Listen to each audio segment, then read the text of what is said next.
Bismillahir Rahmanir Rahim. Dear friends, it is a pleasure to join you at this global forum and to be part of your insightful discussions during such a monumental period in our modern history. As you've been discussing in today's sessions, the COVID-19 pandemic and its repercussions have brought about transformations to our world that come but once every few generations. This is indeed a wake-up call. It shows us that we need each other. It shows us that all life is precious, and it shows us that one country's problem is every country's problem. We cannot simply choose to close our eyes and our ears to the world and expect to survive all this unharmed.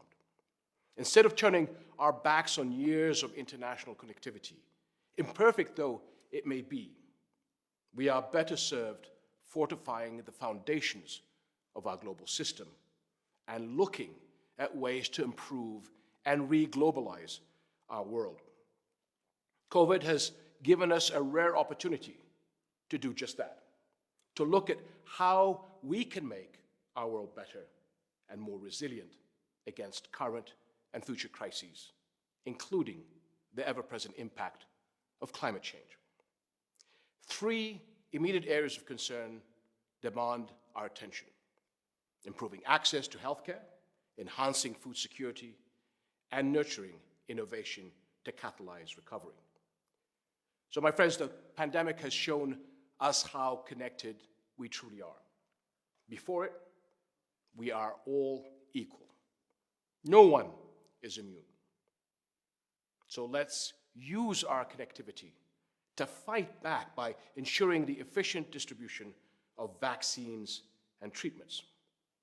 The vaccine, after all, must be treated as a global public good. And for our part, we are ready to deploy Jordan's pharmaceutical industry in service of this mission to guarantee that the vaccine is produced and distributed sufficiently, especially to the most vulnerable communities, such as refugees and families living in poverty. Another issue that we must address is food security. The number of people at risk of hunger is expected to rise to 265 million this year, due to the economic impact of the pandemic, an increase of 130 million. Easing access to modern agricultural technology, especially for farmers in developing countries, is key to improving the quality and availability of food. The agri-food sector in Jordan, for example, supports the livelihoods of about a quarter of the population. It is one of the largest sources of employment for working-age refugees and women in rural communities. And since the onset of the pandemic, it has proven its strong position on the global supply chain. With additional investment and increased resilience on technology, there is room for substantial growth. Indeed, technology has the potential to boost our global path to recovery post-COVID. And one of the bright spots of our pandemic response has been seeing young Jordanians rise to the occasion and come up with innovative digital solutions in record time to bolster our resilience in healthcare, education, and e-commerce, while also offering services to others in the region. This is why empowering and investing in SMEs by facilitating their access to finance, technology, and markets is a must as we work towards inclusive growth and recovery.